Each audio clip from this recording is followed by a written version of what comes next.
মাধ্যমে ডাকাতি বন্ধ করা যায় না, এবং দুর্নীতিবাজদের মাধ্যমে দুর্নীতি বন্ধ করা যায় না।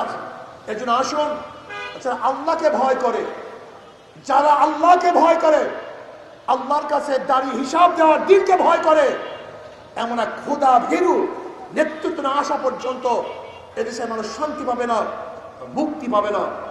এর জন্য জনগণকে ঐক্যবদ্ধ হতে হবে, প্রত্যেকটা ভোটারকে ঐক্যবদ্ধ হতে হবে। আগামী নির্বাচনে যাদের দলের মধ্যে গুন্ডা আছে, বদমাশ আছে, ডাকাত আছে, দুর্নীতিবাজ আছে, গোটা ভোটাররা তাদেরকে বয়কট করবেন, ওদেরকে প্রত্যাখ্যান করবেন, ওদেরকে ভোট দিবেন না। যদি আমার দলের মধ্যেও দুর্নীতিবাজ থাকে, আমার দলের মধ্যেও ডাকাত থাকে, আমার দলের মধ্যেও ধর্ষক থাকে, তাহলে আমি বলবো আমাদেরকে বয়কট করেন, আমাদের প্রত্যাখ্যান করুন।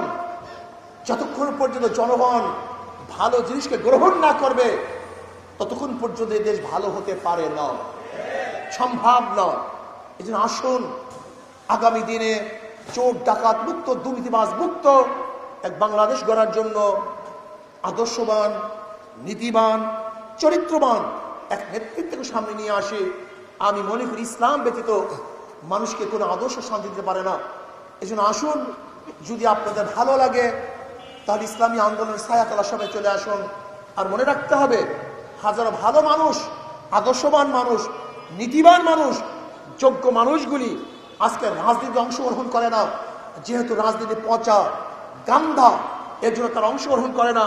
আমি তাদেরকে বলতে চাই, যদি আপনার মতো ভালো মানুষ এখানে না আসেন, তাহলে ডাকাত মুক্ত রাজনীতি করা যাবে না, অন্যায় মুক্ত রাজনীতি করা যাবে না, দুর্নীতি মুক্ত রাজনীতি করা যাবে না।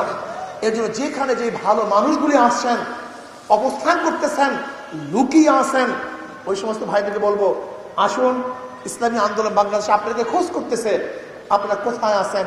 মানিক তুল্য, মুক্তা তুল্য, স্বর্ণ তুল্য সেই লোকগুলো যদি ইসলামী আন্দোলনের ছায়াতলে চলে আসেন, তাহলে ইনশাআল্লাহ একদিন আমরা এমন এক বাংলাদেশ উপহার দেব যেখানে বৈষম্য থাকবে না, সবার অধিকার প্রতিষ্ঠিত হবে। আল্লাহ আমাকে এবং আমাদের সবাইকে ইসলাম ভিত্তিক দেশ গড়ার ভিত্তিতে সবার অধিকার বাস্তবায়ন করার তৌফিক দান করেন।